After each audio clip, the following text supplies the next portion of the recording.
Hi everyone, I am Crecie Woodard and I am a special education major and senior at USC Aiken. Although I live in Sumter, South Carolina, I've lived here all my life and my family is here. I have a husband. We've been married now 18 years and we have two boys. And you'll learn more about that in a little bit. But for now, this is my introduction and my summary for Module 1.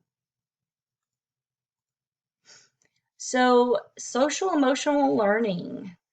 I was very excited to see that this was where we were starting off in this module because these are the most important skills, I believe, that students need, as well as adults. Um, the five competencies are uh, self awareness, self management, responsible decision making, relationship skills, and social awareness, which it makes sense that we teach this in school because we are preparing these little people for life in the real world. So, they need to learn um, how they're feeling and be able to express their feelings and emotions through self-awareness. And then they also need to be able to manage themselves emotionally and make responsible decisions and relationship skills. That starts, at home, but we build on that in the school environment because children need to learn how to work with one another and how to work in groups so that one day they can get a job working with a team and be successful. And to also learn about social awareness and things that are happening in even in the world right now. Oh my goodness. We need to be aware of what's happening around us and be able to talk about those things. And also the SDLMI, the self-determined learning model of instruction. I really love this because it is very much student centered. The students work with you to set a goal and to come up with a plan and to take action on what they want to improve, and then to learn how to make adjustments along the way. It's very important that we support our students in learning these very important social skills, um, not only for their academics, but for later in life. Now, what I have here for the social emotional learning implications for teachers, I think it's, as I've said before, it's important to embed SEL throughout the day and provide time for students to practice these skills. I really loved things from the module like the the in my boat. Like if you're in my boat, step up if you've ever been bullied.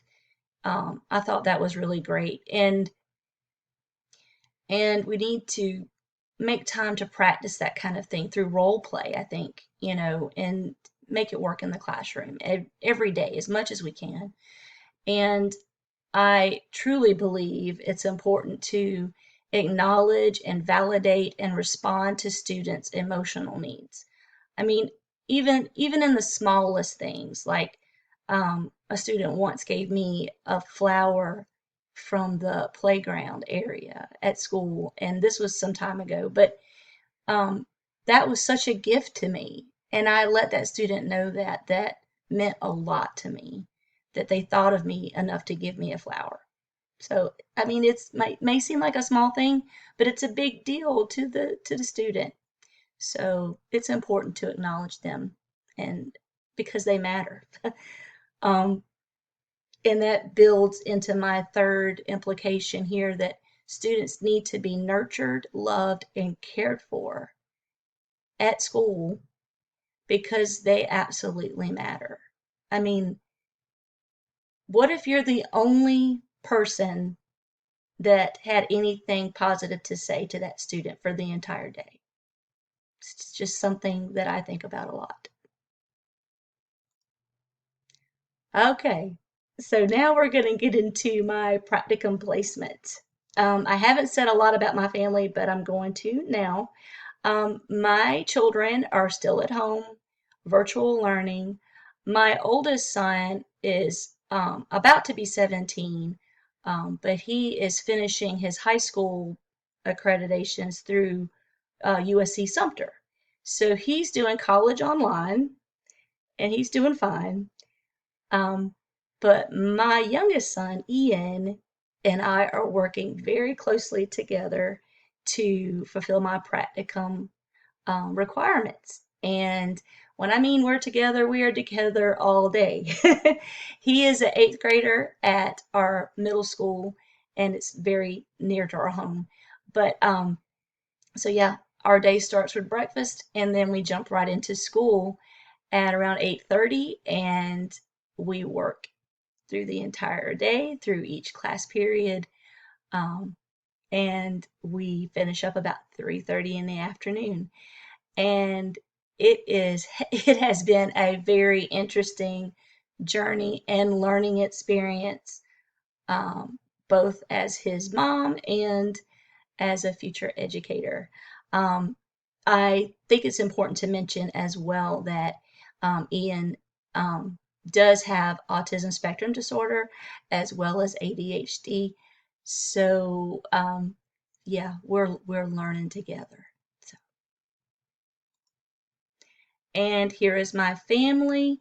My husband and I, we've been married this month 18 years, and we have our son Aiden, who will soon be 17, and we have Ian, who is 13 years old and in the eighth grade. So yeah, we're having a lot of fun and we're learning a lot, and that's what I have for you.